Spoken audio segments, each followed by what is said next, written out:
Hey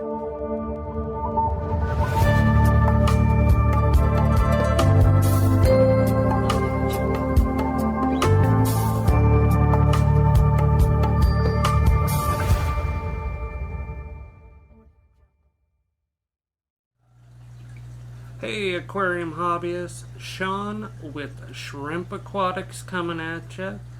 Today I want to answer a couple of questions: what I use, why I use it, if I think it's beneficial. Choice is completely up to you what you use inside of your fish or shrimp tanks. I'm just going to give you the information that I have in regards to what I use and what benefits I see coming from it. If you're new to the channel, do me a favor, go to that bottom right hand corner, click the subscribe button. So we're going to head over to one of my tanks. I absolutely love this tank. It is Indian almond leaves, also referred to as catappa leaves. They are, in my opinion, a staple item inside of a well-balanced and successful shrimp tank. The catappa leaves, as you can see by the water in this bowl, they produce tannins that will leach into your water column. If you put an entire leaf into your tank, let it do its thing for a little while, it will sink. Once it sinks, it will start to release those tannins into your water, so it's completely up to you. How I do it is I take my catappa leaves or my almond leaves, I put them into a bowl, add pure RO water to the bowl, and then I take the entire thing and microwave it, speeding up the release of those tannins. I take this water, people refer to it as dark extract, but they charge a ton for that dark extract.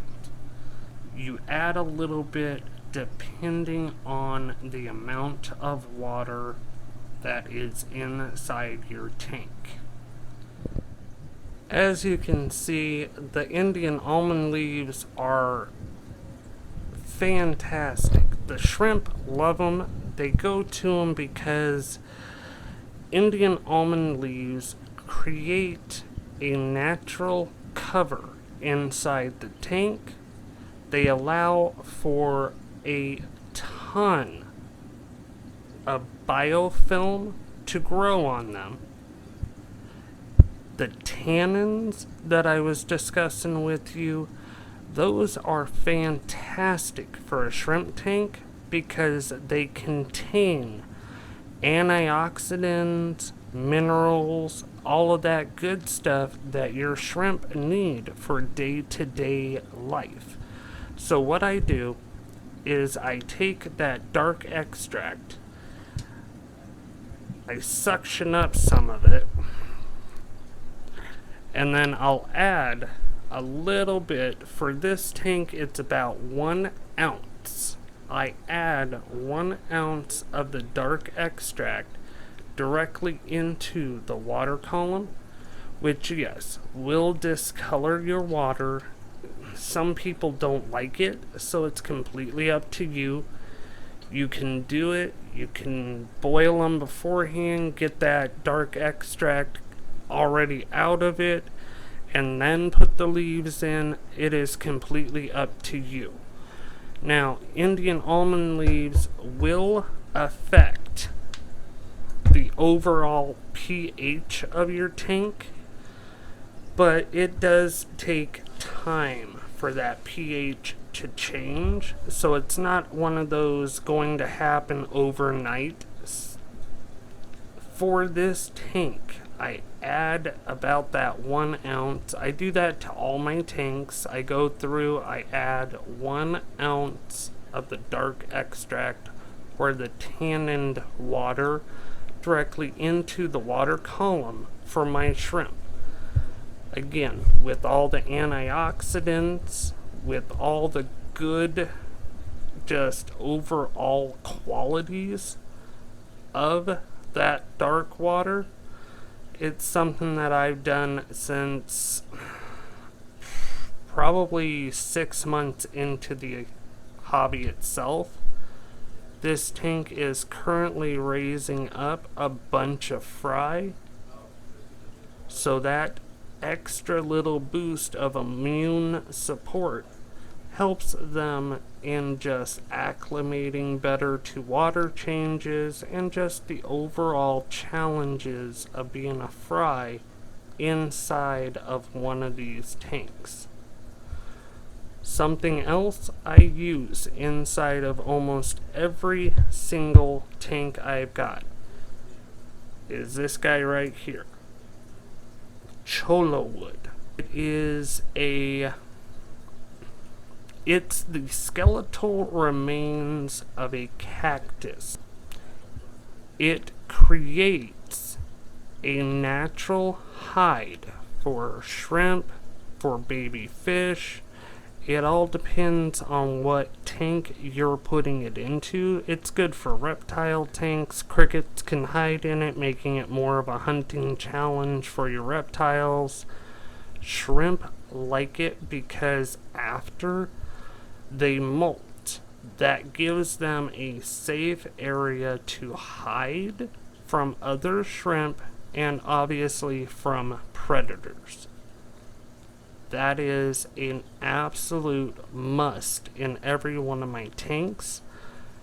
The cholla wood itself is relatively a soft wood, so it does break down over time of being in your aquarium. Again, it is another fantastic asset because it grows biofilm on it every single day, which fry and shrimp themselves enjoy and eat. So it's one of those, it creates a natural food for your aquarium. Something else we use quite often inside of our tanks,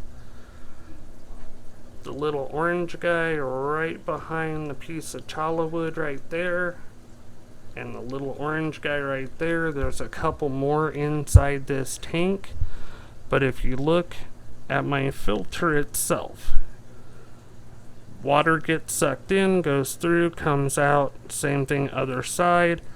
Inside my tube, I have 2 mineral balls. The reason I put them in the tank and inside my filter is to just allow them to slowly break down and release their minerals into the water column. Now, with them being inside the tank just naturally, they break down much slower. But with you putting them into your filter like I did, they will break down much quicker because of the constant fast flowing water around them. With that being said, there's no right or wrong answer to how you use them. You can put them in your filter, you can leave them in the tank. Mineral balls are made up of 30 different types of minerals.